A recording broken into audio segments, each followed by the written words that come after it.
So today we are now on Module 3, and we're going to begin with Module 3.1, which is titled Creating with AI. Creating with AI. Of course, it is a guide for teachers, and that's why those of us that are here are teachers. But before we get started with Module 3, we want to quickly revise Module 2.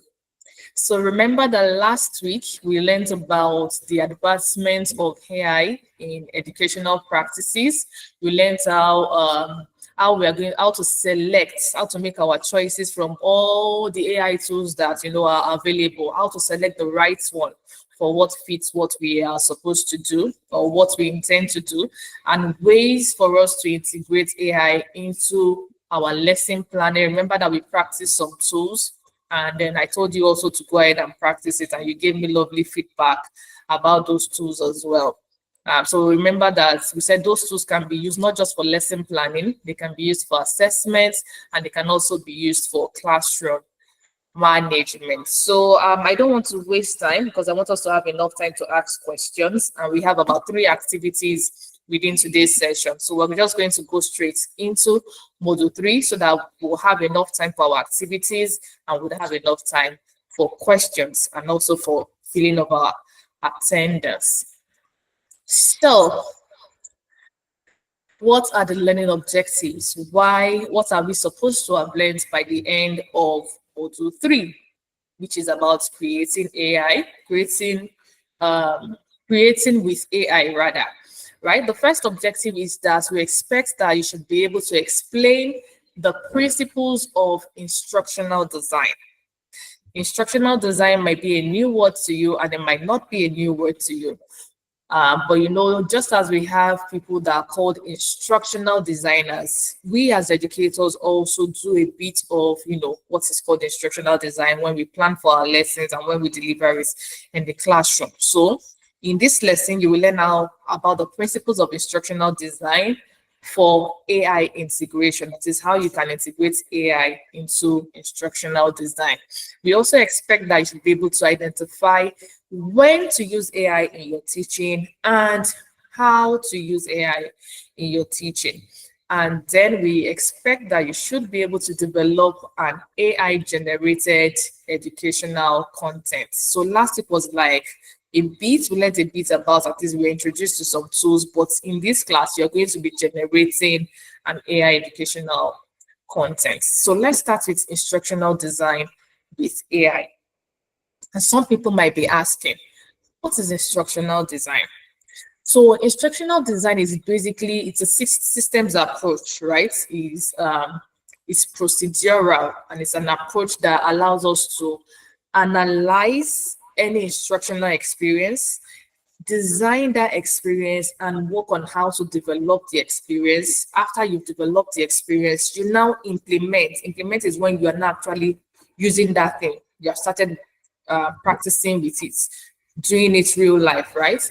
And then when you now implement the experience, of course, you want to gather feedback, you want to evaluate, you want to see if this thing work well or not. If it did not work well, how can we improve on it? If it worked well, what worked well, how can we make it better? So that's basically the concept of instructional design. And when we bring it down to our own context, right, the instructional design that will most likely do, or that we are used to, is when we're designing our learning content, the lesson planning, all of the activities that we'll use in the classroom, right? So at that point when you're thinking, you have a subject in your mind or a topic in your mind, you analyze it. What can I do? What's the situation of this my student? What kind of students do I have in my class? Do they understand English? Do they not understand English? What's their level? Are they high ability learners? That's the analyzing phase. Then you begin to design the things that you will need to make that learning experience interesting. And then you gradually start developing your lesson plan, you develop your instructional materials, all of those things, development phase. Then when you get to the classroom and you are doing the actual teaching, that is when you are implementing. Now, the ideal thing, when you finish implementing in the classroom, you're supposed to go back and evaluate. How did my class go? Did it go well? Did everybody learn? Were there people that had a bit of challenge? That's the evaluating part. So that's basically the normal flow that every classroom should be. And this is a typical approach for every instructional design process. So the first stage is the analyze needs. Then you design the content. Analyze needs, you are identifying the learner requirements, like I explained in the classroom scenario. Then designing the content, you are creating engaging materials, like I mentioned. Then you go ahead to implement it in the class and you evaluate. Now, how can AI be used in instructional design? For many of these concepts, we've talked about them last week, right? Even in the first week, we've talked about them, but we talked more about them last week when we were telling you about adaptive learning, personalized learning, and the different ways that you could use AI. So it's the same thing in instructional design. You can use AI for adaptive learning. In case you were not here last week, you can watch the recording. You can also check the material which was shared in the WhatsApp group so that you can understand some of these concepts. We don't want to be repeating it so that it doesn't take much of our time, but you can always make reference to what we discussed last week. So you can use AI for adaptive learning. You can use it for giving assessment and feedback to your students. You can use it to create a chat board for student support. So you've taught the concept in the class, but then the student went back home, they're trying to do your homework and they get confused, but you're not there physically with them. But we create a chatbot that children can interact with and be asking the question just like you are the one. It can guide them to be able to do that homework well before they come back to you. You can also use AI in instructional design for learning analytics. We talked about this last week as well. We talked about the Google Analytics tool in Google Classroom as one of the examples. And then automated content creation. So like the magic AI tool that I explained to you, Gemini and all of those things, you use it to create automated content. It just automatically creates the content for you. And of course, for AI-powered lesson planning. These are some of the things that you can use AI to do in instructional design. Then, this is the part of decision making. When should you use AI when you are teaching? When should you not use AI when you are teaching? Let's start with when you should use it.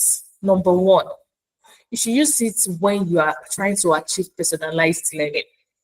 Because of course, we know that all the students are not the same, right? So people will be able to adapt or understand the concepts easily more than some other students. So you want to personalize the content of your lesson so that it is adaptive to the different levels of different students. So you can use AI when students need differentiated instruction so that the instruction will help them at whatever level that they are to understand what you're teaching, right? Then you can also use AI for automating tasks. So you've created an objective exam, A, B, C, D, E. So instead of you marking it, one by one, and then you're marking over 100 scripts, you can use AI to automate it so that it automatically grades the scores for you. Right, you can also use AI to automate attendance instead of marking them manually. You can use AI to create quiz, to generate a quiz for you. There are so many apps that do AI generated quiz for people, and all of this will help you to save time that you would have used to start creating them all by yourself from scratch. You can also use AI to enhance engagement because classes or lessons are not supposed to be just teacher doing all the talking and you're not engaging the students. That's why sometimes you see students sleeping in the classroom because they are bored. They're just sitting down and listening, and then when you sit down for long and you're just listening, there's the tendency that you get tired. But when there's interaction and you're speaking, you're asking for feedback, they're answering you, and there's a communication, when it is two-way, then it makes the class more interesting, and the chances that they will be able to have the retention of what you're teaching is higher, right? So you can integrate AI to improve your students' participation in your lessons. Now, when should you not use AI? Remember that from the very first lesson, we have said that AI is not replacing you as the teacher, as the expert. It is only there to assist you, to help you. So AI should not be the one making the core decisions about what you should do in your class. No, AI is not the expert. You are the expert, right? So it should not replace your intuition. The AI does not know even if you put all the names of people in your class, it does not know them personally. It doesn't have that emotional intelligence. You are the one that been relating with the children for maybe 1 term, 2 term. You understand them. So you should not replace your intuition as the teacher. Then sometimes, like we talked about on the first time, the challenges of AI can be biased. Now, when AI has generated the content for you and you see that there is a bias in that content, it is your duty as the teacher to intervene by putting the right thing and changing whatever it is that bias is, so that you don't go ahead and put the same thing and teach your students to be, that same knowledge that is biased, that is not the ideal thing. Then thirdly, when human interaction is crucial, if it is very, very important for human interaction to be in that class, then there's no point saying, oh, it's just the head that we're going to use and it's going to reduce the way you're interacting with your children. No. But it is very important that you are the one that should interact with your children, talk to them, get their feedback, let them speak and all.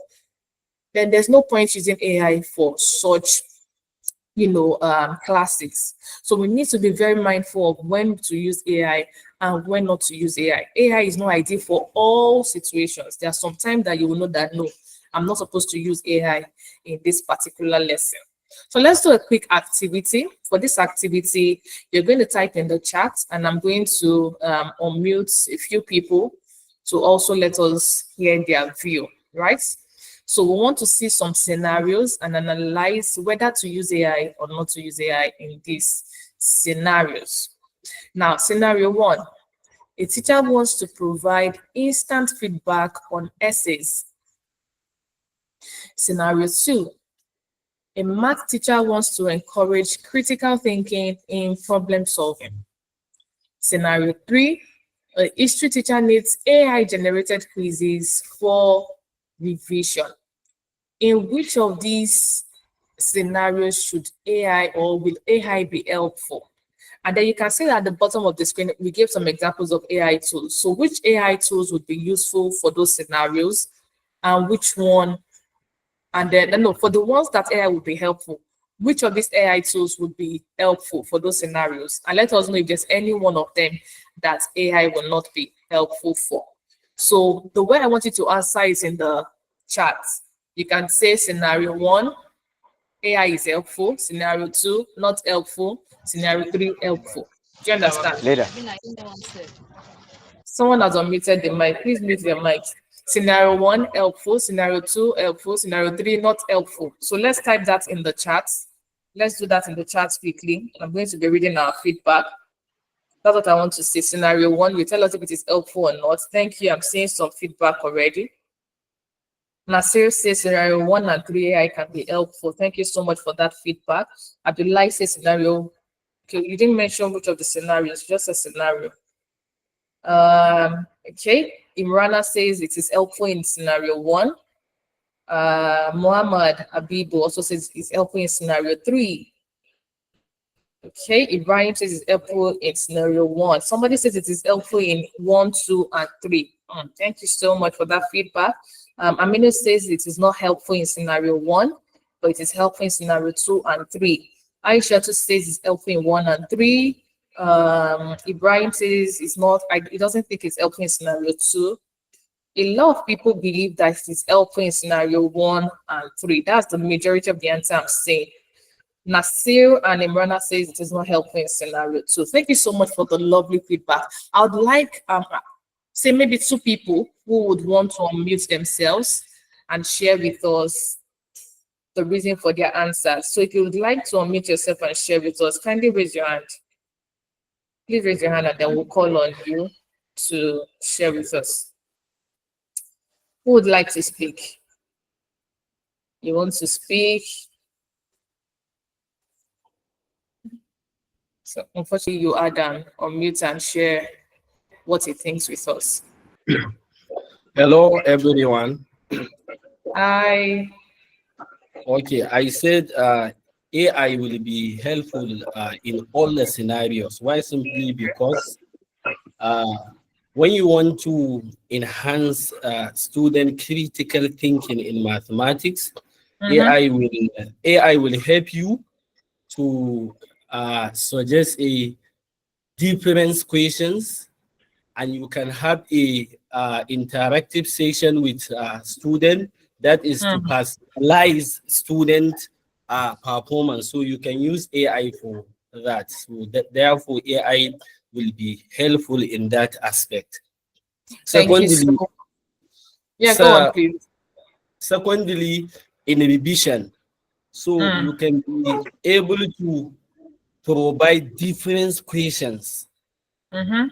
on different topics so that Yeah. students can respond. So you can get their responses and evaluate whether they really understood all the topics or not. So therefore, Yeah. AI will be helpful also on that aspect. That is why I said AI will be helpful on all scenario 1, 2, and 3. This is my opinion. All right. Thank you so much, Mr. Abdurrahman Aliyu, for that beautiful feedback. I need one more person. One more person. Bello Umar Gwiwa. Mr. Bello. Bello Umar. I see your hand up. Hello, Mr. good morning. Yeah, good morning. Uh, in this three scenario, just as I said in my message, Yeah.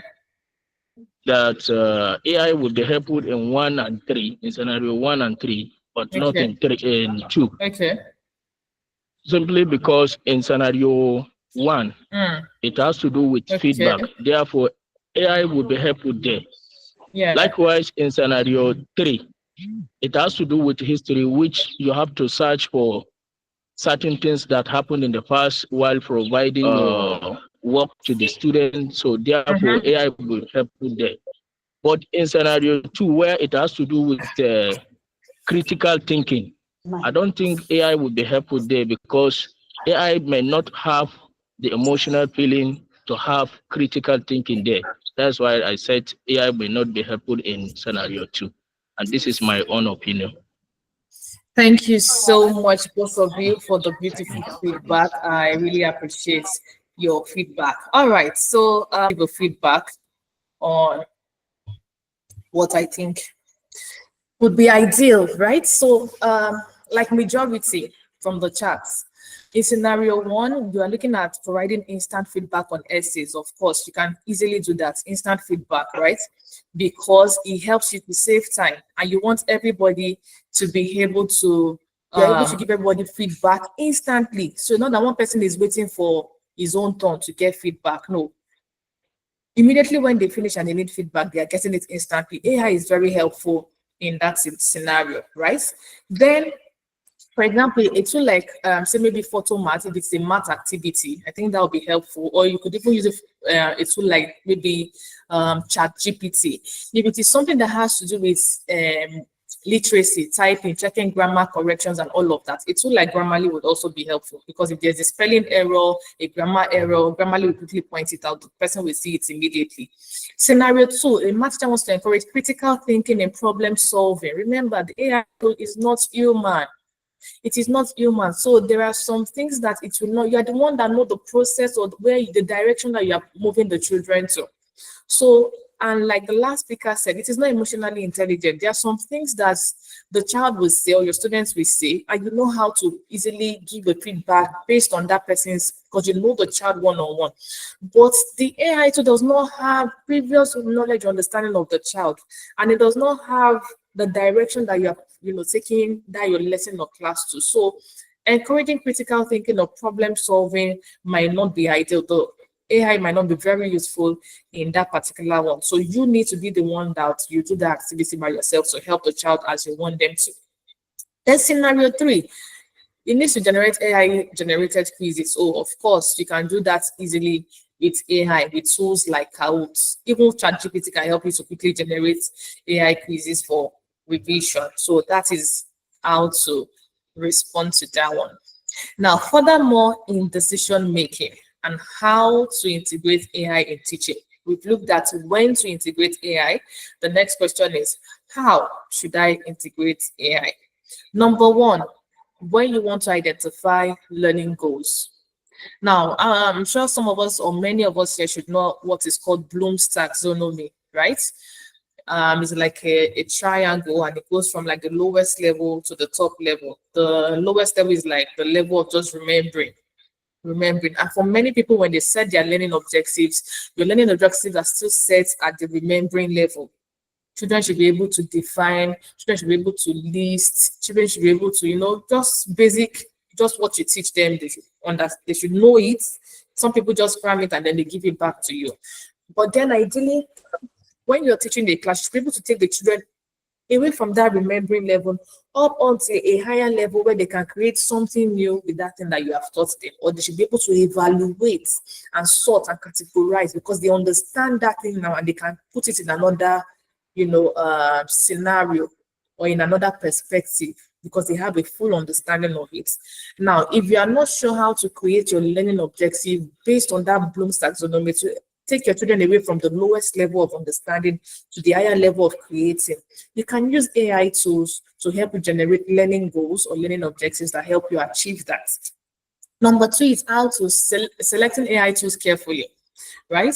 Remember that last week we said the things that we need to do for us to select the right tool. Of course, we need to evaluate that tool. Is it reliable? Would it give me correct information? Would it give me facts?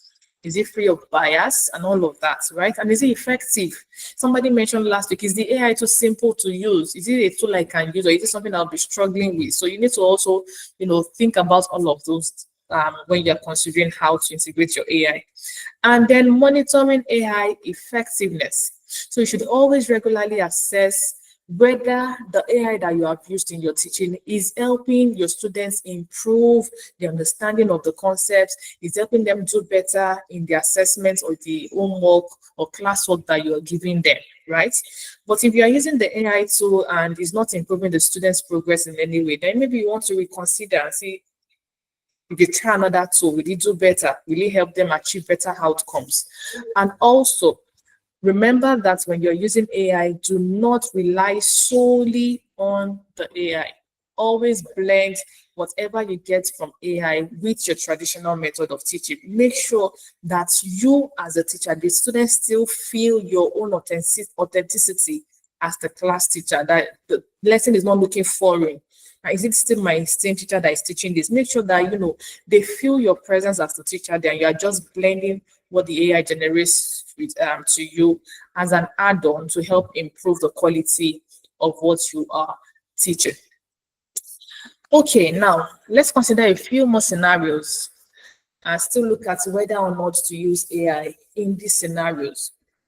Now, the first scenario is generating lesson ideas. Of course, we should use AI in this scenario. Why should we use AI in this scenario? Because it can provide creative suggestions to us, like I explained before, right? So, for example, you now set objectives that helps in the different levels of Bloom's taxonomy, but you're not sure the activities that the children should do in the classroom to help them achieve that objective. That's where AI comes in. So you can ask for lesson activity suggestions or lesson ideas, and it will give you ideas that you can use for that particular topic to achieve that objective. Then number two, providing personalized student feedback. We have repeated this many times, personalized learning and all. Yes, AI should be used in such situation because it can analyze the student's work and it can offer instant feedback. I've given examples of Grammarly, of some AI generated tools that you have set the responses and then it just checks the response with their answers and grades it automatically. Even a simple tool like Google Forms is an example because you are setting the answer immediately and then it's grading the answers immediately. They get the answers immediately, they do the assessment. Then grading complex essays. This one is critical thinking. The children have thoughts, like, this theory, when you're setting exams, there's the OBJ, there's the theory.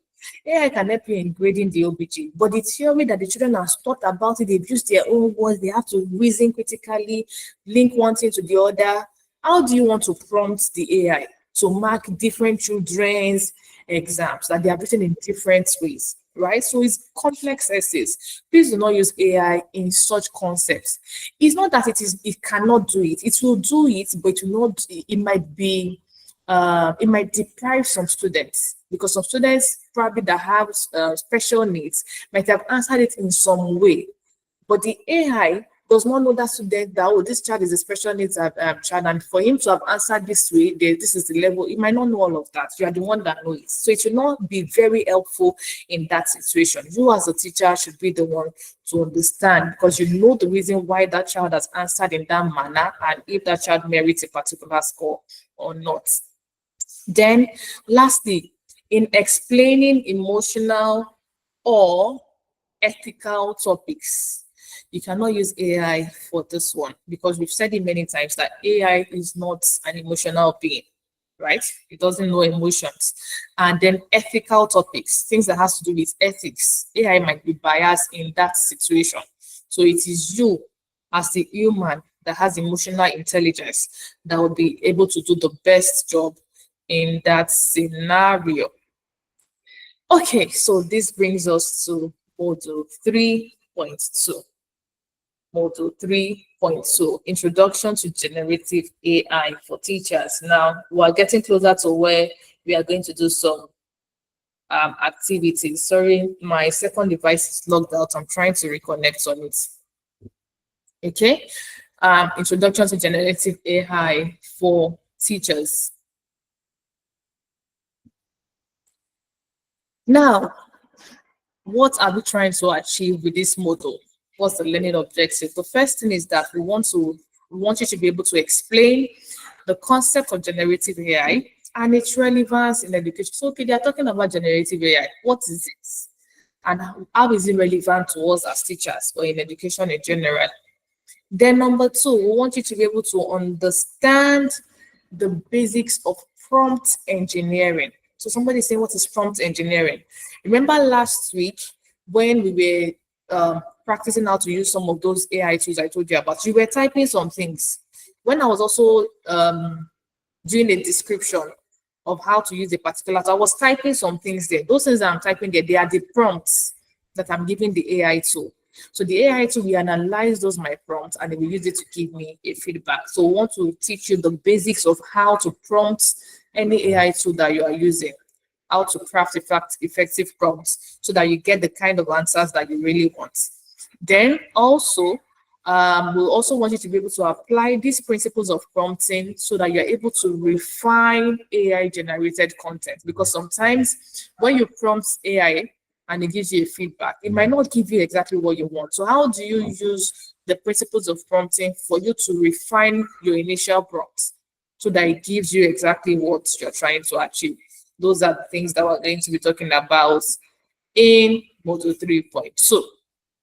So to start with, what is generative AI?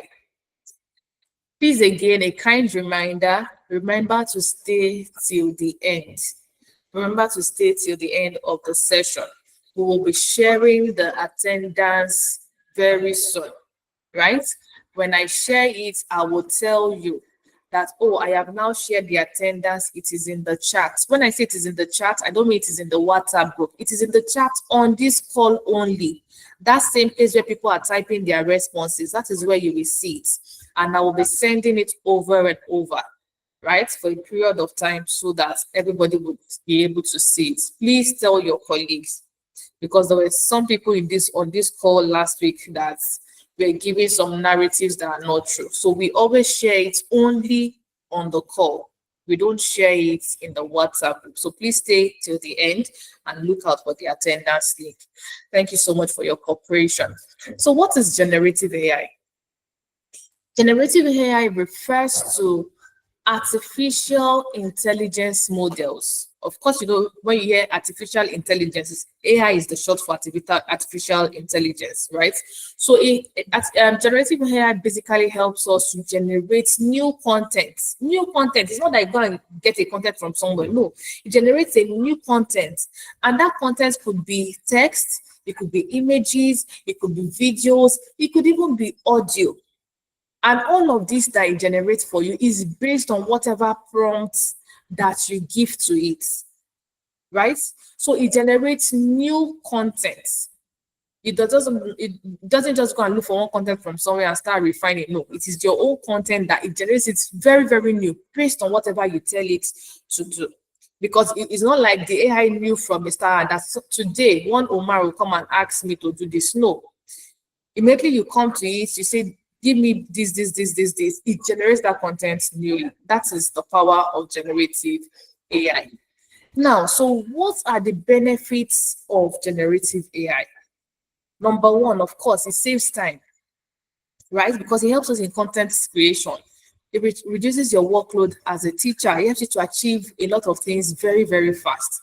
And it helps you to also enhance your creativity, because you might not know that, oh, there are some new methods to teach a particular concept. Maybe that you've been teaching that subject for a long time, and it's the same way that you've been teaching it, or just from the little information you have from a few trainings or from some of your friends. But you now go on AI and you say, oh, I want to teach this topic. Please give me some ideas on how to do it. And then you're seeing new ideas and you're, wow, oh, wow. So I can actually teach this from here. Because the AI has been, it has been, what's the word now? When it was created and when the learning, when they were training the AI, they've trained the concept from different places.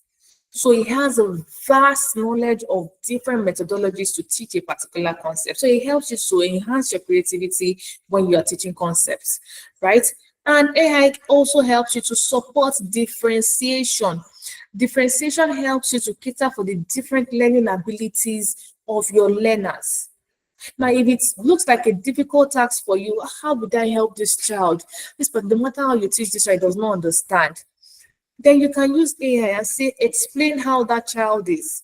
I have a child who is with Down syndrome, or I have a child who is dyslexic. This is, you explain a typical scenario of how the child learns, and you say the topic you want to teach. The AI will give you ideas as to how to differentiate that lesson for that child so that the child is able to understand. And it can even help you with different learning materials that can help that child understand the concept better at their own level. And those are some of the benefits of using generative AI. Now, these are some of the examples of generative AI tools. We have used some of them before. Some of them we've not talked about before. Of course, ChatGPT, many of us know it. Gemini, we talked about it in the last class. And these tools help us to generate text documents, to generate lesson plans, to generate quizzes, to generate summaries of lessons, saving you time and effort. Another tool is Magic School. We demonstrated it last week as well. Magic Schools offers you a wide range of tools. I showed you it last week. I showed you all of the things that Magic Schools can help you to. So you can, I don't know if there are some of us that went on to practice it. If you have not, you can go back and check it out. You can do a lot of things with it. It's specifically created for teachers, right?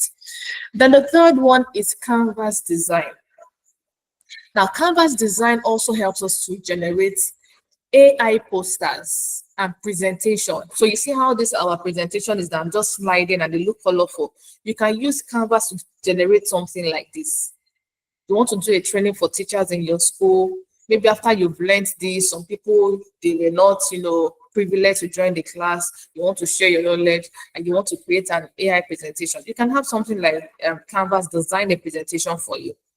And then it makes the learning interesting and they're not just having to read through a long text. Then another tool is DALL-E or Adobe Firefly. DALL-E or Adobe Firefly.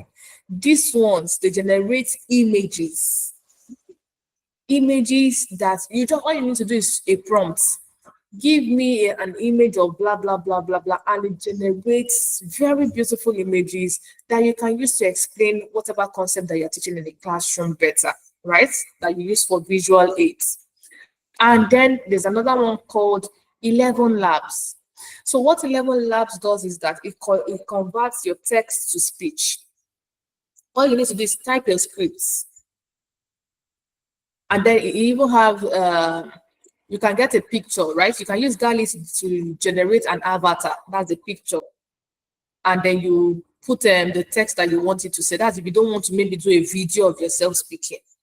You put a text of what you want it to say. And you convert that text into speech. You can select the kind of voice that you want. Do you want a male voice? Do you want a female voice? Different types of male voices. African male voice, US male voice, select anyone you want and it converts what you have written into a text and it's reading it out. And you can put it into that beautiful image that you've created. You just see the image speaking. Those are the beautiful things that we can do that will, catch our students' interest and make learning fun and interesting for them. So remember I said we would also be talking about prompt engineering. Please make sure that you are still attentive. Very soon we're going to get on to activities that we will try out, right?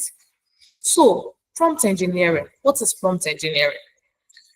Prompt engineering is simply the art of crafting effective AI prompts. Now, it might look like I'm repeating the same word, but I've explained earlier that a prompt is the words or texts that you tell AI what you're trying to achieve before it now gives you the feedback from what you have told it to do, right? So prompt engineering is the art of crafting effective AI prompts to get the most useful response from AI tools. Examples of prompts that we can use as teachers. We have 3 examples here. We have the simple prompts, we have the detailed prompts, we have the role-based prompts. So we'll start with the simple prompts. If you want it to do just a very simple task, very basic task, you can give it an example and say, you can give it a prompt saying, summarize the causes of, or the cause of World War III or World War One in 3 sentences. Very simple prompt. You don't no need for a simple task. Just a simple prompt. Where is Nigeria located in the continent or in the world? It's very simple prompts. But there's another one called the detailed prompts. And you use these different prompts depending on what you are trying to achieve.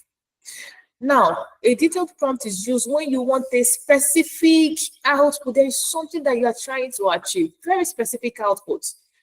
In this case, you're not just saying, okay, let me give you the example first. The example is generate a 10-question multiple choice quiz on algebra for secondary school students, including correct answers. Can you see this is very detailed?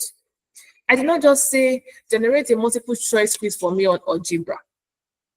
That would be a simple prompt. Generate multiple choice quiz on algebra. I did not say how many multiple choice quiz. Although I've said algebra, but which people am I teaching the algebra? Is it for university students? Is it for secondary school students? Is it for children transitioning from primary to secondary? I'm not specific. And maybe I'm trying to do this to save time. And I would have loved for you to give me the answers. But if I just say generate, you should just generate the questions. It might generate 10, it might generate 5, it might generate 30.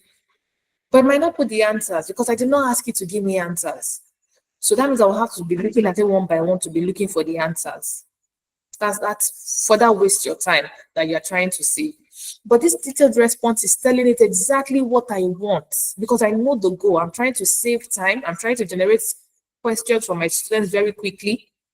And I want the answers to be there very quickly. So I go specifically and say, generate a 10-question. I only need 10. I don't need more than 10.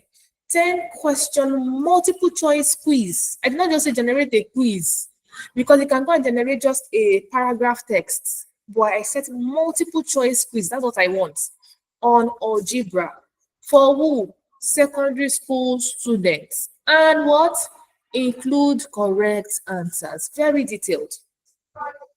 Then the third type of prompts is the role-based prompts. Role-based prompts. Because you want it to give you the response in a context. You are looking at a particular context. Now look at this example. It says, act as a history teacher and explain the impact of colonialism in Africa to a 12-year-old student. Why should the person create a role-based prompt in this scenario? Because if I just give it a simple prompt and I say, explain the impact of colonialism in Africa, that's the only thing I said. AI does not know if it is giving this answer to a doctor that just wants to know about colonialism. It does not know if it's giving it to a political science student or a politician. It does not know if it's giving it to Maybe somebody that just wants to know about colonialism in Africa, or a researcher. So it will just give you a broad information on that topic. But in this case, I am an history teacher. I am teaching students. So I want it to give me information on that topic based on my own context. That is why you have to put a role-based prompt and say, act as a history teacher. So by the time the AI is generating the response, it's thinking, oh, I am an history teacher, or I am a history teacher. I am a history teacher. Because I am a history teacher, I am giving answers to this question as a teacher. And then I went on to say, for what? A 12-year-old student. It means that you're not going to give me something that would be too difficult for a 12-year-old to ask. It will not answer me the way it would answer somebody who is an adult. Because he's thinking in his mind, I am an history teacher. I'm doing this for what? A 12-year-old child. It means that I'm trying to teach this child to understand. So it will give you very, good prompt and good feedback the way you want it to be. That is why prompting is very important. Remember again, the 3 types of prompts are simple prompts, detailed prompts, and role-based prompts. Are we following? Let me be sure that we're following. Feels like I'm talking so much. Thank you so much for the feedback. Yes, well done. Thank you, thank you, thank you. Now, what are the principles of prompting? How should you do your own prompting by the time you want to start prompting your AI tools? Number 1, you need to be clear and you need to be specific. Right? See some examples. Bad prompts. Tell me about photosynthesis. That's a bad prompt. Who is asking me about photosynthesis? Is he a 2-year-old person? Is he a teacher? Is he a doctor? Is he an athlete? Is he a farmer that wants to know about photosynthesis? I don't know. So it's not clear. It's a bad prompt. But what would be a better prompt? Explain photosynthesis in simple terms for a 13-year-old student, using examples and a step-by-step breakdown. Very clear, very specific, very demure, very clear, right? It's better, it's specific. But just tell me about photosynthesis. Is it a farmer that is asking me? Is he trying to know how to use it for his farm? It's not clear. It's very broad and vague. So you need to be clear and specific. Number 2, you have to define the format that you want your answers to come in. How do you want the answer to be? So I can just say, explain the causes of climate change. I did not tell it how you should explain it. So you can just give me maybe a paragraph. You can give me a table. Anyhow it likes, it will give me the answer. But if I want to define the way I want it to explain it to me, then I can say, write a 200-word explanation of the causes of climate change with bullet points for each cause. So you're not going to give me a 200 words and it's just one single paragraph or one paragraph, or maybe break it into 5 paragraphs. No, I want you to tell me that this is cause 1, bullet point. Bullet point 2, cause 2, bullet point 3. He understands. By the time it's give me the feel, it makes it easy for me. But imagine I did not define the form and it just give me one very long paragraph. It means I have to be reading through and check, okay, where's the second one? Where's the third one? Where's the fourth one? I'm not saving the time. I'm not being effective as a teacher. So you need to define your format, the format you want it to give you the answer when you are prompting your AI. Then number 3, set the context. Like the previous example that we had, the history teacher, set the context or set the role. Now look at this one. Describe Newton's law. It can just give me Newton's law is blah, blah, blah, blah, blah, blah, blah. Because I did not tell it what I want to use that definition for, why I am asking for it. But when I say as a physics teacher, then he understands, okay, this person is a teacher. So whatever response I'm giving it should be because I am a teacher. So I should be giving it from that perspective. As a physics teacher, explain Newton's law with real life examples a student can relate to. I've set a context. It knows the reason why it wants to define the Newton's law. It knows that it needs to find real life scenario that will help students understand it better. Very easy. But we just say describe Newton's law, it will describe it for you. Okay, now it has defined it. What else do you want to do? You don't know. Because you did not prompt it well. You know, so this AI is not even working. I use AI, it just gave me the answer. My students did not understand. Did you prompt it well? Did you prompt it well? So these are the things that we should consider when we are prompting our AI. Then number 4, guide AI with examples. Give it examples of what you are looking to get. A bad prompt would be write a short story about teamwork. But a better prompt would be write a 300-word story. You see that I am defining the format, 300-word story about teamwork. Now, I want to go further and give it examples where students work together to win a debate competition. I've given it an example. So whatever story is giving me, it knows that I will put students there. It knows that it's talking about what? A debate competition. But just to write a short story about teamwork, you can go and tell me about when maybe presidents in the African Union met together and they created a rule. Is it not still teamwork? It's teamwork. But is that what I'm trying to achieve for my students? No. So I need to give it an example, and then it will give me the right answers that I am looking to get. So again, in summary, principles of prompting.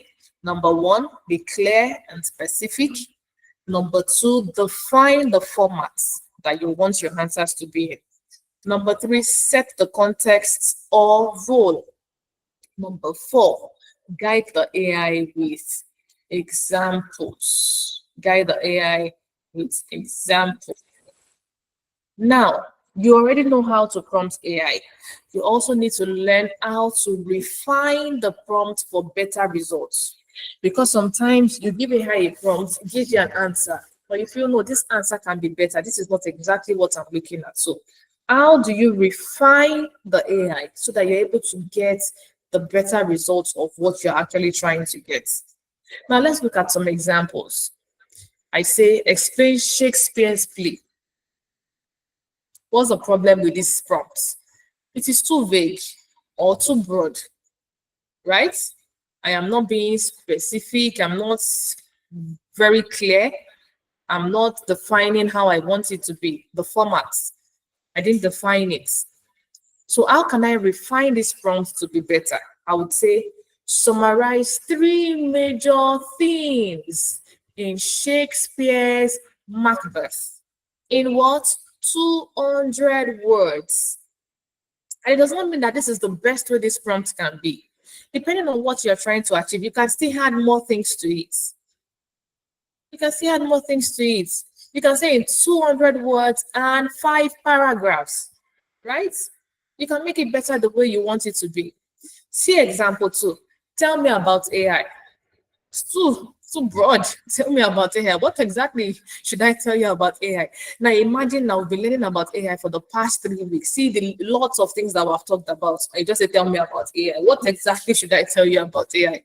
Because we've covered different things about AI. So that's too broad. So a way to fix that or refine that prompt would be explain how AI can be used in education with 3 examples. That is clear and specific. Now it knows what to tell you about AI. It knows what to tell you about AI. Now the third one, create a quiz on photosynthesis. Who am I creating the quiz for? What kind of quiz am I creating? You did not state it, right? So the problem with this prompt is that there is no structure. You did not define the structure that you want the quiz to be. So it might give you some quizzes, truly to give you the quiz, but it might not be the kind of quiz that you want. So how can you refine this prompt? You say, as an example, generate a 5-question multiple choice quiz on photosynthesis with answer choices and explanation. So In this case, it does not only give you the answers, it tells you why that is what the correct answer and why the other options are not correct. So that's a better prompt. So we also need to look at best practices when we are refining prompts. The truth is that in refining prompts, you just need to keep doing it over and over again, right? You refine the prompt. You do it the first time, you don't get what you want. You iterate, you do it again until you get the results that you want. So you might not be very good at it the first time you try, but with constant practice, you become very good at refining your prompts. Okay. Another one is to provide examples. So maybe you've given it a prompt and it's giving you an answer. You're like, this is not what I want. So a way to refine your prompt is to give an example. I want it to reflect dash, dash, dash, dash. You've given an example. Oh, sometimes when I prompt my AI, it will say, oh, so it's like it remembers something. So, oh, and then it start giving me what I want. So because you've given it a better way to understand what you want to achieve, right? And then also ensure to always validate AI responses. So don't just get the feedback. So it has given me the response. I will just go and use it like that. No, please check. Is it true? Is it a fact? Is it free from bias? Right?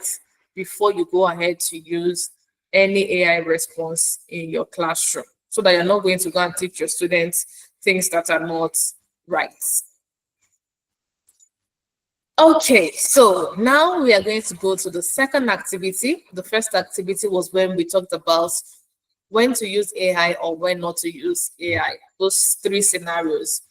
Now, for this activity, it's called Prompt Me.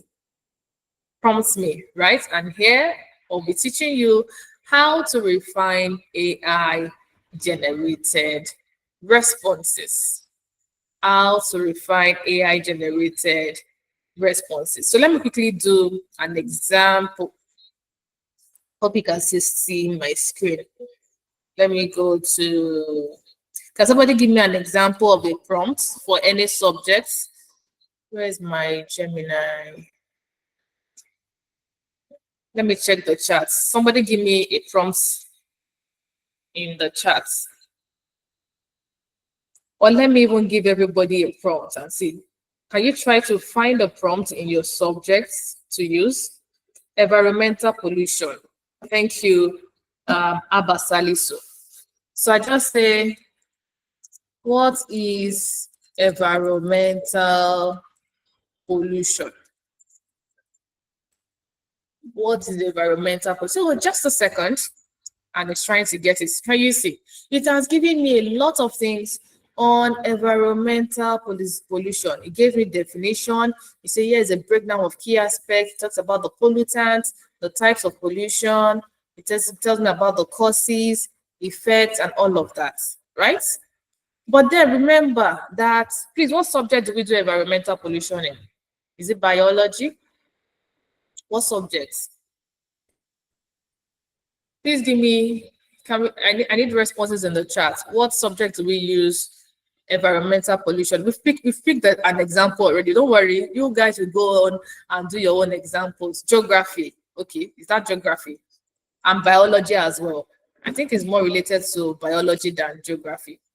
Now, so I'm a biology teacher and I want to teach about, somebody said geography. Okay, so let's take geography because I've seen more of geography. I'm a geography teacher and I want to teach about environmental. Yes, that's one thing. Some of these topics, they are intertwined. You see them in different subjects, even basic science. That's true. And Greek. So let's take geography as an example. Geography teacher, I'm teaching about environmental pollution. And I say, tell me about environmental. It has told me, but how does this help me in my class? It has not helped my lesson in any way. So I need suggestions in the chat. How can I improve my prompts? How can I improve my prompts that I'll be able to use what it gives me in the classroom? How can I improve these prompts? I've just said what is around, but I'm confused. Thank you so much, Mr. Rabiu Mogaji. It says define, let me copy your prompt. Design 5 questions, multiple choice on environmental pollution attached with the correct answers. And so I'm going to copy and paste your prompts.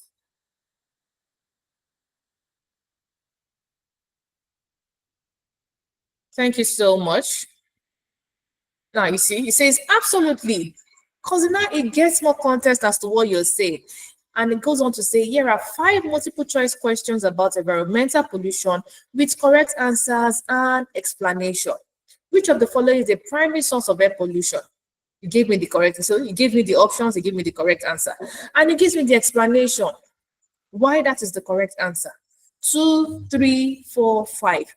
Now, don't be shocked or surprised. Sometimes the answer, if you give your explanation, it might not be correct. Sometimes. So that is why you need to validate your response. Because already it has made it easy for you. It has given you 5 questions. It has given you OBJ. You don't have to start thinking from the top of your head. And it has given you answers. So your own is just to check, is this correct? Did the explanation, is it correct? It makes your work easier. But then, if I'm teaching this subject for the first time, I will not start with give me assessment questions.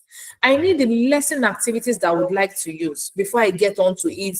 Because from the lesson activities, what I will teach in the class, that I will not tell you to give me what?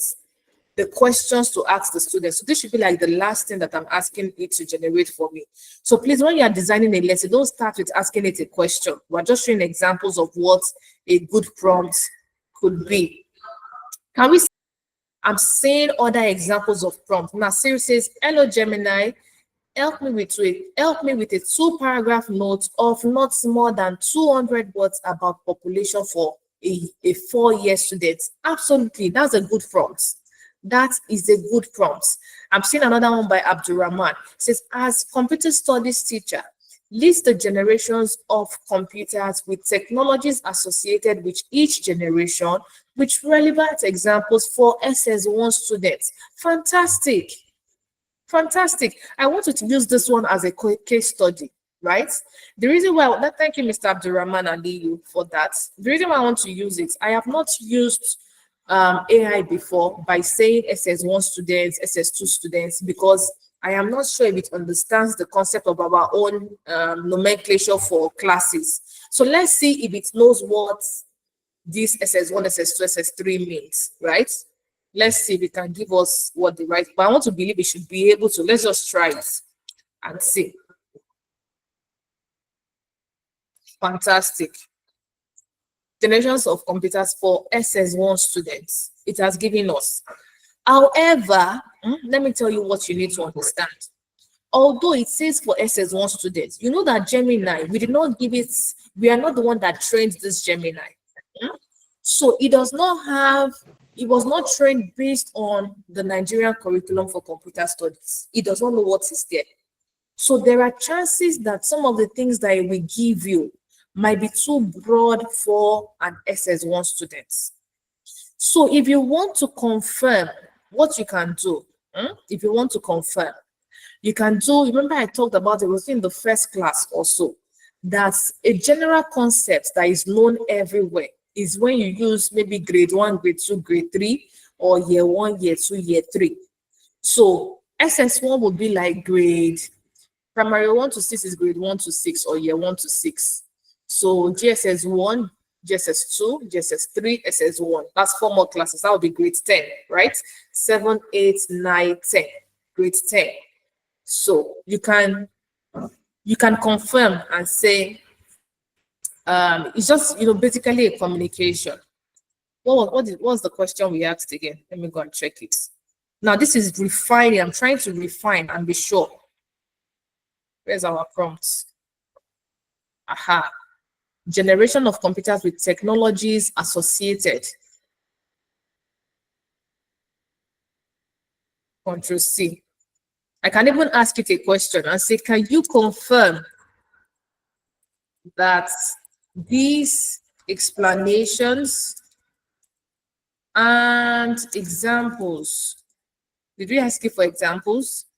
Yes, are suitable for grade 10 students? That's to be sure that you are getting responses that are at the level of the children you are trying to teach.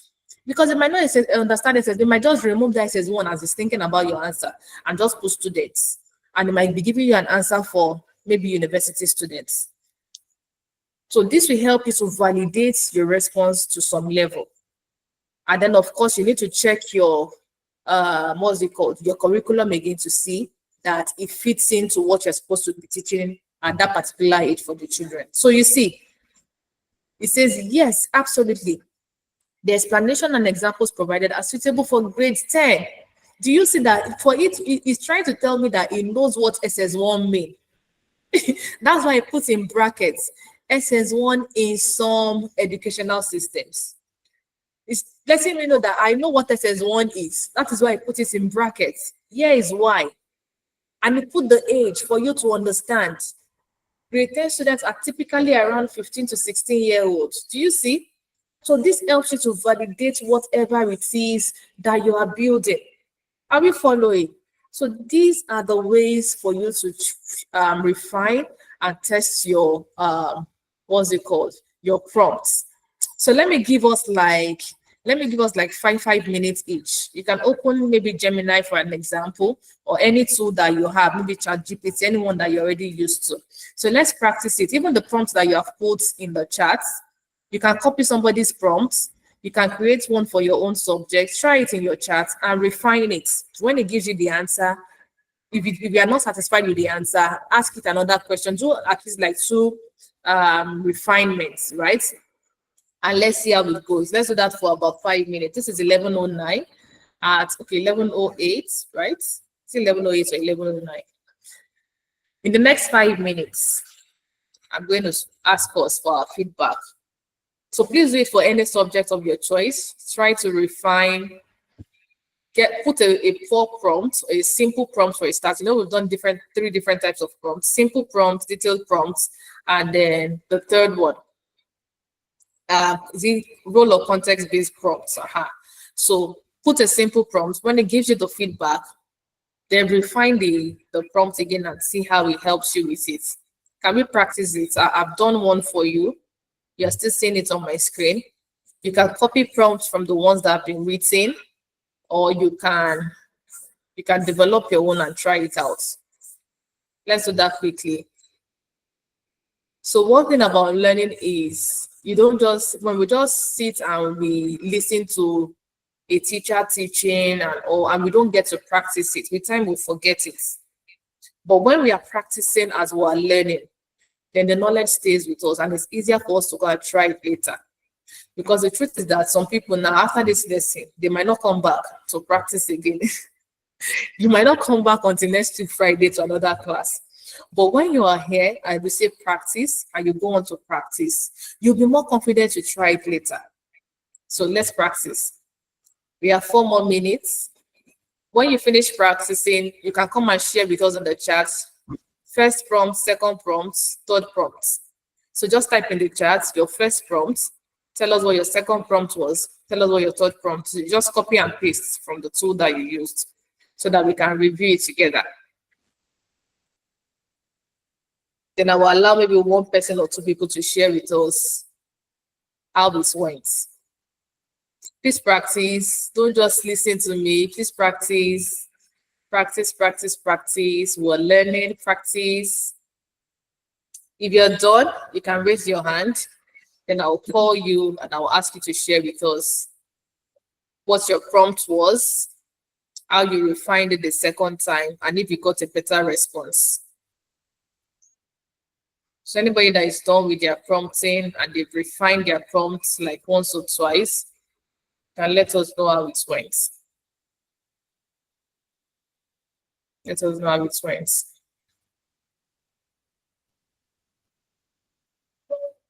Three more minutes. 3 more minutes.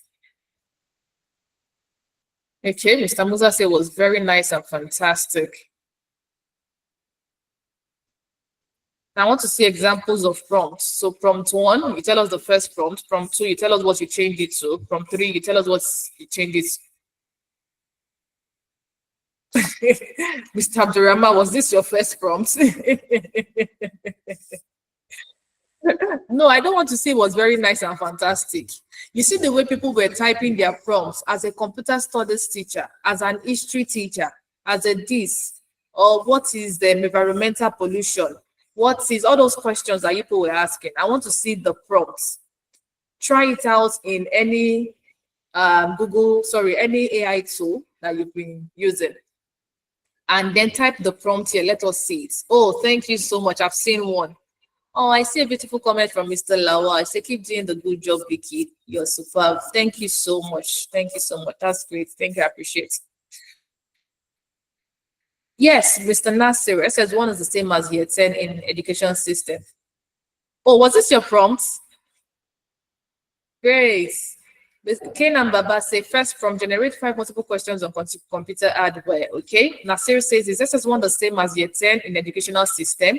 Then it gave it an answer. Oh, fantastic. Thank you so much. Thank you. Mr. Bello says provide a comprehensive detail of macroeconomics objective with reference and citations in 5 pages. Okay, but you do not say the level of students that you are prompting this for. So is it for secondary school students?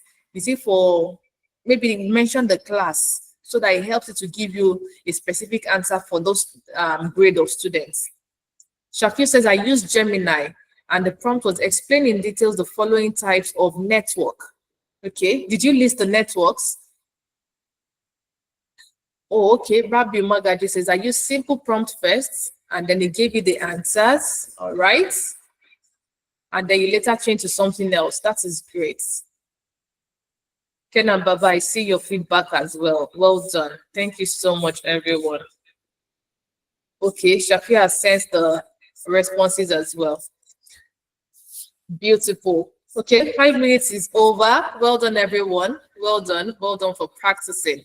Well done for practicing. So let's move on because of time. Let's go back to our slides. Great job, everyone. Thank you for practicing. Let's move on quickly. Very soon. So let's move on to module 3.3. Module 3.3, AI for educational use case. AI for educational use case. All right. So types of AI generated content. We can have texts, we can have audio, we can have video, we can even have images, right?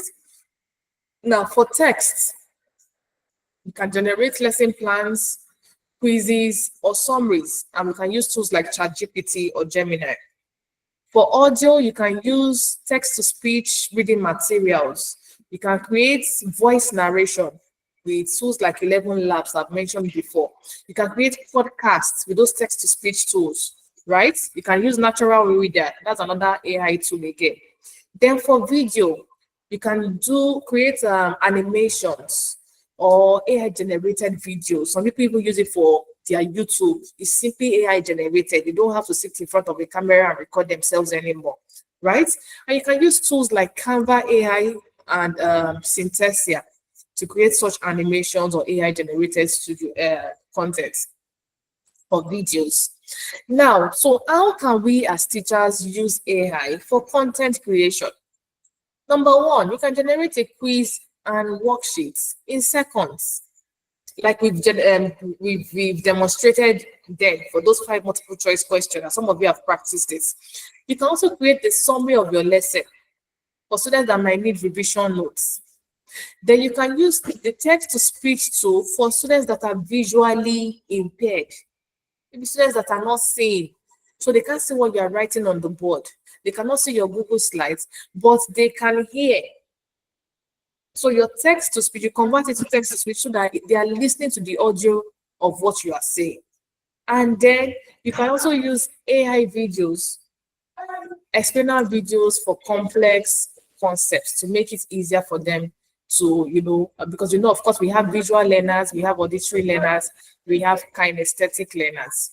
So that is also something else that we can, these are ways that we can use AI for content creation as teachers.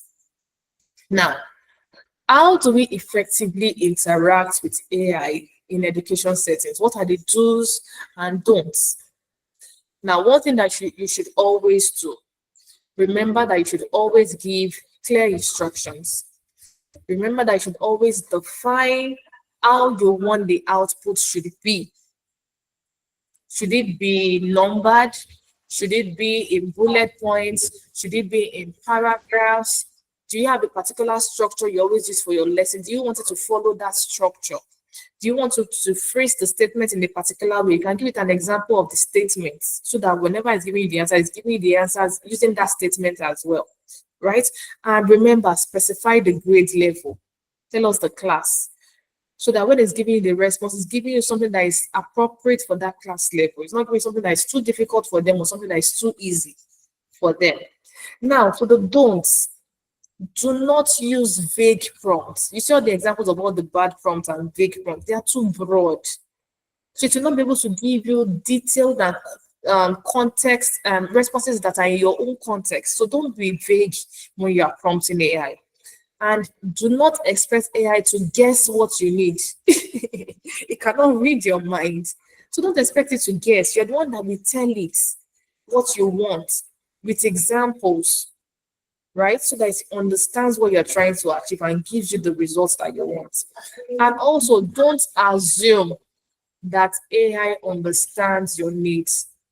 Don't assume that. It does not understand what it is not emotionally intelligent, right? It does not understand your needs.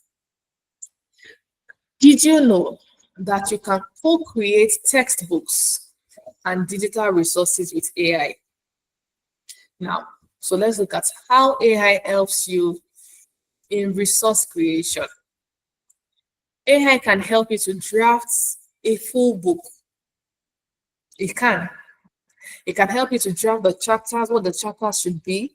It can help you to draft what the summary should be. It can even help you to draft questions for each chapters or quiz for each chapters.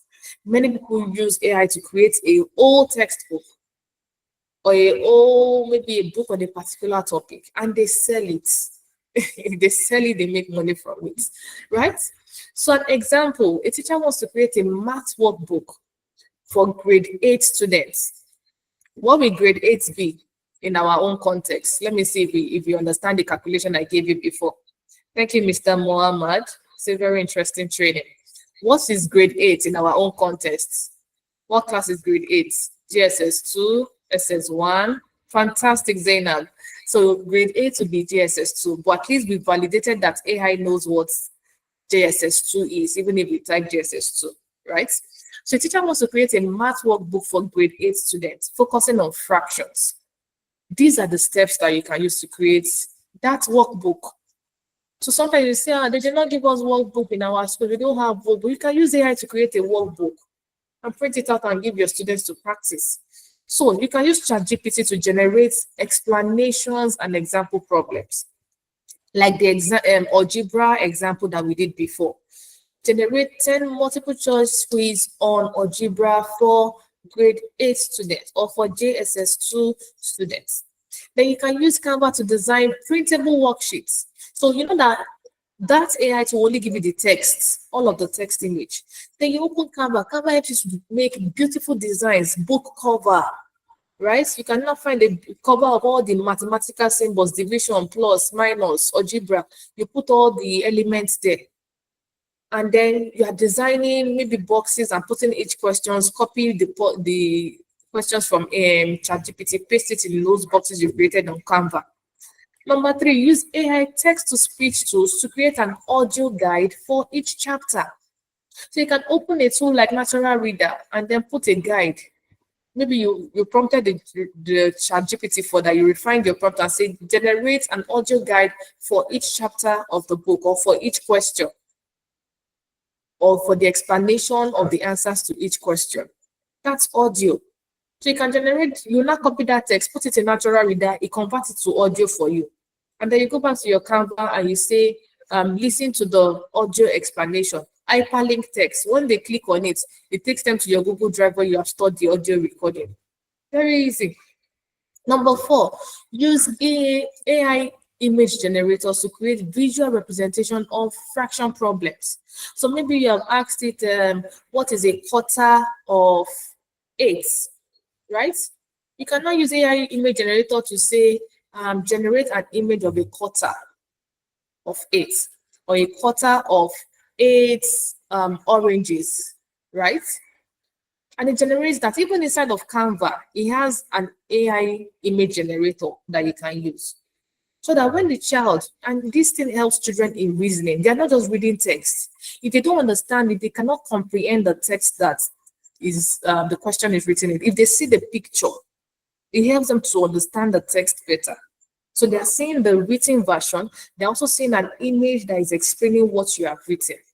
That's a beautiful way to help children understand learning and to love maths, in fact, it's something like maths for that matter, and comprehend whatever it is that we are teaching them better. So you might want to try all of this. And in fact, it will give me great pleasure if before the end of this or before we meet in the next class, somebody is sending me a message and say, oh, see the AI textbook or the AI workbook that I created in my subjects, it's that will be a very beautiful one that will give us, make us happy if you get such feedback. So please try this out and let us know how it goes. How AI can enhance lesson planning. Now, this is talking about when you're planning to teach a particular topic in your class. AI can help us to generate the step-by-step lesson guide. When I get into the class, what's the first thing I will do? What's the next thing I will do? What will I do after that until you end the class? And it can also help you adapt the content based on the different level of your students. It can help you to create interactive assessments for real-time feedback as well. So let's look at a lesson plan structure using AI. Number one, you can tell it to define the objective of the lesson. What should students learn? So for example, if your topic is photosynthesis, right? You can say, create a lesson plan for grades 9 students on the topic photosynthesis. Follow the following lesson plan structure. 1, define the objectives, create content suggestions, give me examples of learning activities for different learning abilities, right? With relevant examples, generate classwork or 5 questions to be used. No, 5 questions for assessment of the lesson objective and a summary of the lesson, right? You've given it a structure that you want it to follow, what you plan to be able to do throughout that lesson, and it will help you with that. So the first thing, lesson plan structure using AI, it helps you to define the objectives. That is what the children should learn or what they should have learned at the end of the lesson. Then you can use it for content suggestions. So you can say, give me topic ideas, give me quizzes or activities for this particular class. And of course, we've learned how to refine our prompts. So once you give it those prompts and it gives you an output, you can refine the output if it does not align with what you're trying to achieve for that class. And then you edit it and say, okay, I want it to be maybe aligned. If you use a British curriculum, you use a Nigerian curriculum, or you have your own method of teaching. I want you to teach it in a way that, or maybe add music or add sounds, give examples. It will align it to your own usual way of teaching. Integrate AI resources. Now you can now go ahead and use maybe those tools that like Canvas for creating AI presentation. You can say, generate an AI slide for me using this content that you probably generated from maybe Gemini or ChatGPT. And then you now go to Canvas and say, generate a slide for me based on this lesson content. If you turn that text that you got from Gemini or ChatGPT into a Google slide, into a presentation slide. Or you can use a video generation tool and it generates it into videos for you, right? And then number 5, engage students with the AI tools.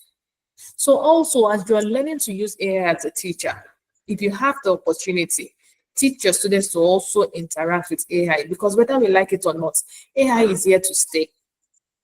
AI is here to stay. So if you are not gradually introducing your students to, especially the high level students, not the lower ones, because those ones they might start abusing it and getting AI to do all the reasoning for them. By the time they start learning to interact with, they will not be at a disadvantage from other students in other parts of the world that have access to these tools. So if they have a maybe opportunity to meet with any of such students, they will not feel there will be no discrimination and they will not feel left out. They will not feel that they are not good enough because they've also been exposed to the use of those tools as well. Now, when we are planning our lessons and trying to integrate AI in using it, this is an example of an ideal structure to follow. We'll start from the bottom up, right? First is the learning objective, which you know that is the first stage. You must know the objective of the lesson you're planning. So you can use AI to suggest clear, measurable goals that you're trying to achieve for that topic. Then, of course, warm-up activity, because the children might just maybe that's the first subject they are doing that day. They are tired from waking up early and no, they are not yet ready for the class. So you do an activity that will warm them up, get them ready for the class. Or maybe they just finished the subject and that teacher was very mean to them and they are not happy and you came and you want to just start yours like that. It will not make the class interesting. So you can look for suggestions for an AI warm-up activity. So a warm-up activity, very soon I will share the attendance lists. So please be on the lookout, right? So you can look for a warm-up activity that will make them interested. You know, and sometimes when children go for break, by the time they come back, they are all tired, and some people might want to sleep. So a warm-up activity will help you. You can let AI generate a warm-up activity for you. Then the next one would be the instructor and teaching. So what exactly would you now do when you're now teaching that topic? So you wanted to provide explanations for you, to give you examples, to give you maybe visuals that will help you, you know, to communicate that subject better to the students. So the third, the fourth level now would be the guided practice. Because of course, when you have taught students, you want to be sure that they are able to you give them a few questions, see if they can answer the questions, right? And that's how you can judge their understanding, if they understood what you have taught, if you need to go back and explain it again. So you tell it, AI, please generate maybe 5 assessments for learning questions, 5 multiple choice assessment for learning questions, or 5, it might not be multiple choice, it might just be a simple question to test what you have taught so far for them to understand it. And then the next level is independent practice. So after they have done some exercises in class, maybe you ask them a few questions as you are teaching, they are responding, you gave them some group activities, they did it together. Then you also need to test them individually. So that's where classwork comes in. This one, you are doing it on your own. I have taught you, you have worked in a group with other students. The one you don't know if is your mate has explained it to you, but now you are now on your own, trying to see what you can achieve by yourself. So here I can help you build up all of these activities till the closure. The closure of your lesson is what? How would I summarize the lesson? What questions will I ask before I leave the class? Just to be sure that everything I've taught in this 40, 45 minutes, 1 hour, they still remember it, right? This is a way to guide AI to build up your lesson plan for your lesson to be very, very effective. Thank you so much, people. I appreciate the feedback. Move on. Please do not be distracted. Let's still focus. Now, so going on to validation and quality assurance of AI-generated content. What should we consider for us to do a quality assurance that, okay, AI has given me this response. Is it correct? You have to do your own quality assurance. Is it correct or not? Right? You need to validate. Now, number one, AI content must be fact-checked for accuracy. Is it accurate? Is it a fact? Or is AI just talking his own? Is it going on his own? You need to confirm that. Then ensure age-appropriate and bias-free language. Remember that example that someone gave us about generations of computers. We saw that I had to go back and ask, can you confirm that these explanations and examples are suitable for age or year 10 students?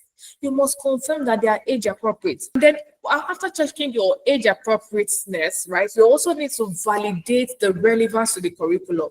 So it is not enough to ask AI, are you sure? Because of course, AI can still make mistakes. It might tell you, yes, I am sure, but you are the one that have the curriculum. You're the one that knows what the Ministry of Education have asked you to teach. You know your scheme of work. So you still need to go and check your scheme of work, right?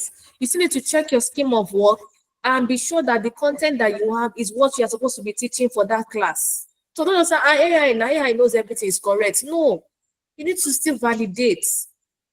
So it makes the work easy. The ones that are not relevant for your scheme of work, you take it out. The ones that are relevant, that's the one you use. But before you use it, you need to still be sure that they are correct, that the informations are correct, right? Now, what are the steps for quality assurance? Number one, review the AI content because you are the expert. So it's just like you gave your assistant, the AI is your assistant. My teaching assistant, help me with this. It has helped you, but you are still the organ. You are the boss, you are the expert. You still need to review and say, okay, did you do this well? Okay, this one is correct. No, this one is not relevant. And then you can refine your prompt based on and say, man, you did not do this one well. This is not what I want. You give it an example. This is what I want you to do for me. Do it this way. So you are still the expert. And then number two, cross-check the sources for factual correctness. Sometimes AI will give you a content, it will give you sources, reference. But some of those references are not true. They are not even existing anywhere. AI just generates reference and give you from nowhere. So you need to cross-check and be sure. And number three, use AI ethically. Use AI ethically, right? By ensuring that whatever content you are using, it aligns with your school policies. If your school is against something, or if the place where you teach that against a particular concept and AI just feels it is people use it everywhere and it gives you. If it is against your own school policy, there is no point saying, is AI and does AI not know everything? No. If they say it's against your policy, there's no point using it. Use the one that is in line with your school policy, right? So that you don't go against the rules just because you're trying to use AI. We're gradually coming to an end, but we have another activity.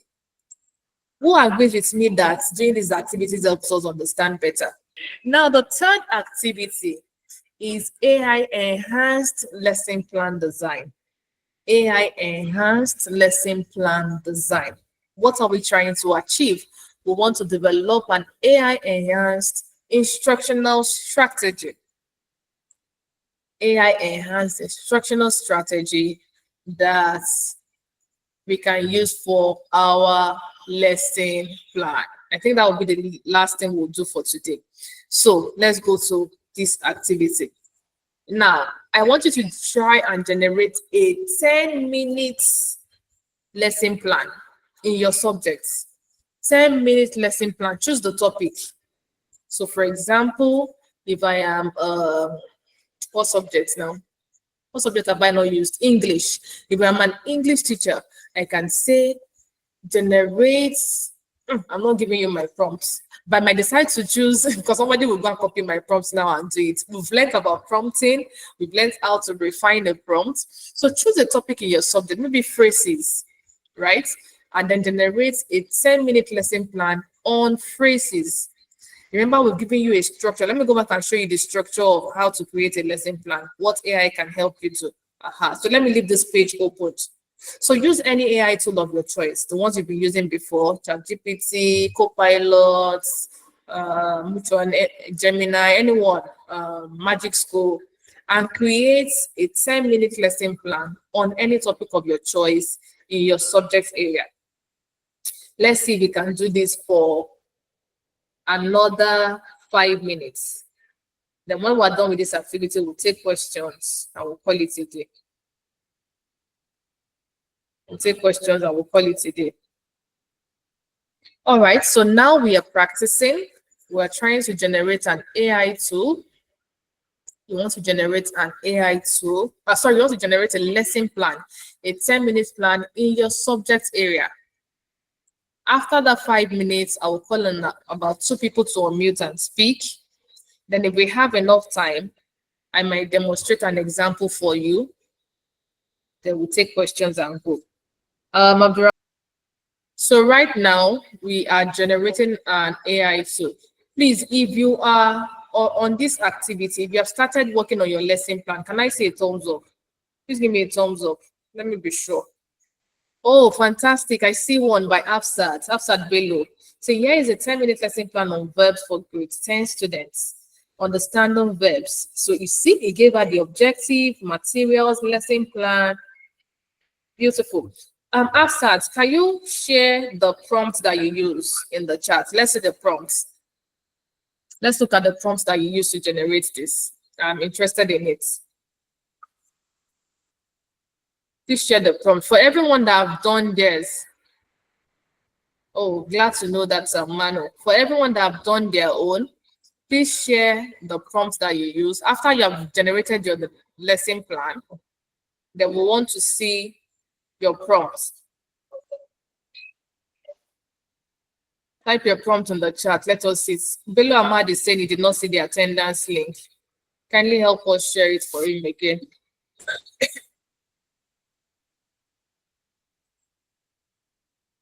Okay, Afsat's prompt was generate a 10-minute lesson plan on verbs for grade 10 students. Okay, Afsat, please refine your prompt. I want you to refine your prompt. Refine your prompt. Give it specific examples. What exactly do you want? Because you know you are the expert. So what would you like it to give you more in this one? What more things would you like? Ken and Baba, I see your prompt as well.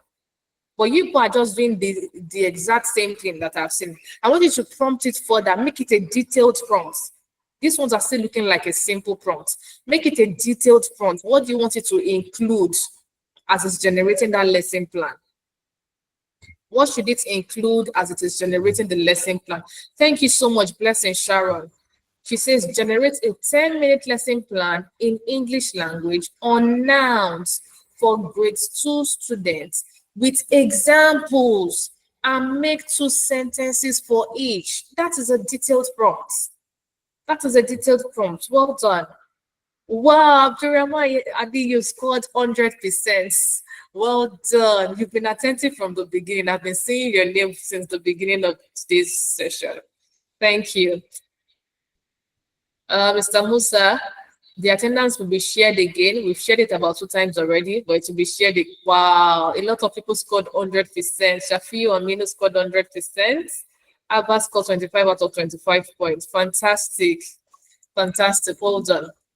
Okay, I'm looking to see more prompts. Well done, Monero Idris. Please, more people are asking for the attendance link. I think they missed it. Yes, I want to see more prompts. I've seen 2 simple prompts. I've seen 1 detailed prompt. I have not seen any context or role-based prompts. Nobody has shared an example of that. Please, let's plan. Let's go ahead. This is the activity we're doing now. For those of you that probably got logged out, this is the activity we're doing now. You are developing a 10-minute lesson plan on any topic in your subject area.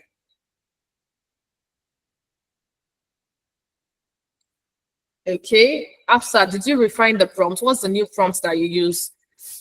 Did you add on new things that you wanted to include in your prompt? I want to see your refined prompts. So in another 1 minute, we'll end this activity and then we'll have time to give 2 people opportunity to share and then we'll ask questions. Okay, Aisha to Mohammed says, generate a 10-minute lesson plan in English on verb for grade 4 students. I think I missed that. Nasser Sali says, generate a 10-minute lesson plan on solar system for grade 10 students of geography. 10-minute plan on solar system for grade 10 geography students. Okay, that's the answer. Great, fantastic. So I'm not seeing people say include examples. You know, you're the one talking about you're giving the prompt as an expert. What are the things that you would normally cover on that solar system class? What are the things that you normally cover? So let it know that you are the expert and you have some background knowledge of it, what you would like to see in that lesson plan. That is how you communicate like the experts. No, I don't want to see your answers. I want to see your prompts. Oh, sorry about that, Zainab. Zainab has been having terrible network issues. So the good thing is that the session is recorded. So we'll share the recordings. Okay, Ken Baba says, please include examples, evaluation questions, and take-home assignments. Fantastic. So that's a way to refine your prompts. Beautiful. Beautiful. Okay, because of time, let me ask maybe two people to explain what they feel about their prompting so far. Tell us if tell us your experience with prompting or generating your lesson plan in that subject area. Please raise your hand if you would like to speak. Raise your hand. Please, I'm only taking people that are raising their hands to answer this question, not people that are having challenges with attendance. If you have challenge with attendance, please keep trying. Please keep trying, right? But if you want to answer this question, you want to share your experience about generating that your lesson plan, maybe when you created the first prompt, when you refined the prompt, what happened next? That is what I want to hear. So we'll take Mohammed Abubakar and Zainab Suleiman or Sulaiman. Sorry if I didn't pronounce it well. So let's take Sulaiman. Do you want to answer that question on your experience with generating your lesson plan? How did it go? Nobody is talking. What's going on? I Hello. thought you were raising your hands. Can we Okay, yeah, thank you. Abdurrahman Good Ali morning, Mr. Adam. Abdurrahman. Yes, yes. Okay, I am having issues when interacting with AI with regard to the role prompt. Okay, I asked it to serve as a software engineer to create me a database which can okay. I use to teach my student practical using Microsoft Access. It said that it cannot download the soft copy for me, but it will guide me. But if I want so, it will take 4 to 3 days. Okay, 3 to 4 days to have such answer. So is this convenient for the AI to keep waiting till uh, For before that I get long. my answer for 3 to 4 Yeah. days? So you know what I have come to realize. So there are different AI tools. You know that for this AI tools, some of them they have the paid version and they have the free version. And many of us we use the free versions. I've used an AI tool before that. That one it will limit your timing. If you use it for about 30 minutes or 40 minutes, it will tell you that you have exceeded the the timing that you can go. That for you to continue getting more answers, you upgrade to the paid one. So what you can do in that scenario is that you just try another tool. So if you were using maybe ChatGPT before, you can move to another one, maybe Gemini. If that one is giving you an issue, you use Copilot and you see the one that they can use. And some of these tools, there are some of them that have restrictions. There was a tool that I was using before. That one, if you share a link, it will tell you that it cannot access the link. That one does not access any link. It wants you to upload all the information that you want. So if there is a tool that does not access link, that is telling you that it will take a longer day, just try another tool that will give you what you want. So that's why we need to keep trying out different tools and the ones that work for us. So that's something you also need to consider in selecting the right tool for your own subject area, because you need something that can give you the answer you want when you need it. Thank you so Okay, much for sharing with us, sir. thank you. All right, we'll take one more Hello, good person. morning. Hello, good morning, Mr. Rabiu. Actually, I used ChatGPT for several times, but this is the first time that Okay. I asked the ChatGPT to construct a lesson plan for me, Wow. and it's very, very good. I was I was even amazed that Wow. I asked the ChatGPT to develop a detailed 10-minute lesson plan on the traffic regulations for grade 7. Wow. And the response it gave me, it is very, very constructive and very rich. Great. Yeah. Great. Thank you so much for sharing that with us. I'm so glad to hear this feedback. Thank It's time to take questions. We are done for today. I want to say a very big thank you for joining in today's session. Thank you so much. See, please note, there was something I forgot to share. You know, when you are prompting AI tool, you can also use it for um, image, even to refine images. I did an example in my Gemini. Can you see I generated an image here? Please mute your mic, everyone. Aha. So I told it here. I said, create an image of a teacher. You see, this is just a very simple image, right? This is a simple image, but I want to refine this image. I don't just want an image of a white teacher. Maybe I want an image of a black teacher, of an American teacher, right? So I can say, I'm making reference to the previous, because one thing about this AI tool is that they have the ability to go back and check the conversations you've had from the top, right? So I can go back and recall its memory so that it remembers what we were saying before. See, for the teacher image that was created earlier. So that's why it's good when you are creating prompts or using AI tool. It's best to open a new tab. You see these new chats. Always create a new chat for different topics so that you don't get the AI to convenience. What I've done so far, asking geography, asking computing, computer science, doing teacher in the same conversation is not ideal. So if you want a particular topic, do it in a separate chat. If you want to change the topic and you want a different idea, go and click on this plus sign, create a new chat entirely for that one. Do you understand? That's the best way to use this tool so that you don't confuse the two. But I want to make reference to the teacher image that I've asked for earlier on. So I'll say for the teacher image that was created earlier, I need an African female teacher, right? Who is smiling brightly in a classroom.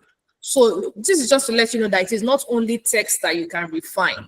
When you create images with your AI tool, you create audio, you can also always refine those ones as well. Now, this is my Grammarly giving me instant feedback that this English is not correct, madam. You need to change it, right?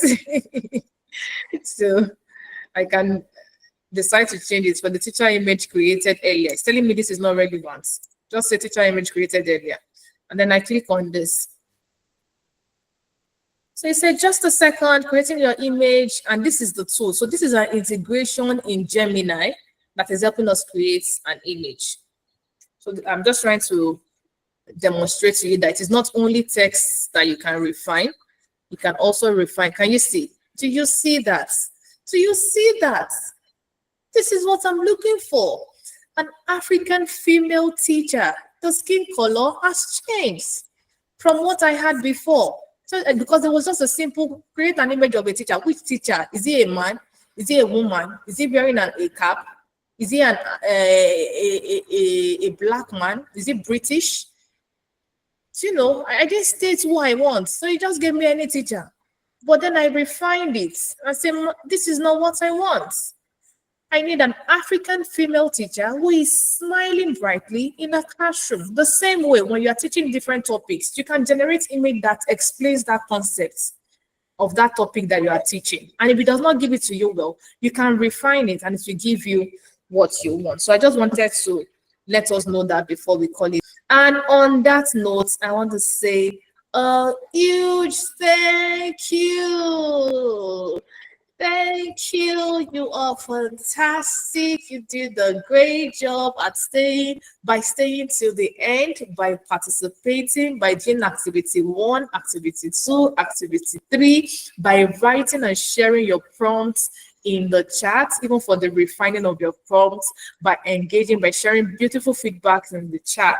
I want to say well done. I am so happy. I'm looking forward to seeing you generate your own textbooks, your own workbooks that are generated with AI, building beautiful resources, refining prompts, and making your lessons interesting and interactive for your students.